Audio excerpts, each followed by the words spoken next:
ఓ అమాయకుడు, ఆటవికుడైన తిన్నడు పరమేశ్వరుడికి తన కళ్ళు ఇచ్చి కన్నప్పగా చరిత్రలో మిగిలిపోయాడు. మన ఆకలి తెలుసుకుని అమ్మ ఆకలి తీరుస్తుంది. మనకి ఏది కావాలంటే అది శక్తికి మించి అమ్మా నాన్నలు మనకిస్తారు. నా దృష్టిలో మా అమ్మా నాన్నలు కన్నప్పలు. మా అమ్మ పేరు లక్ష్మమ్మ. దురదృష్టవశాత్తు పుట్టుకతో 2 చెవులు వినిపించవు.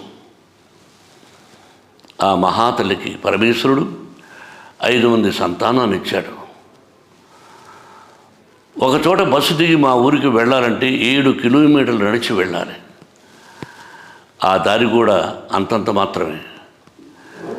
చెవులు వినిపించని నా తల్లి 5 మంది బిడ్డల్ని మోసుకుని మా ఊరికి వెళ్ళేదంటే ఎంత కష్టమో ఆలోచించండి. దారిలో ఒక కాలువ, ఒక సువర్ణముఖి నది ఉంది. అది దాటి వెళ్ళాలి. మాది ద్వీపం లాంటి ఊరు.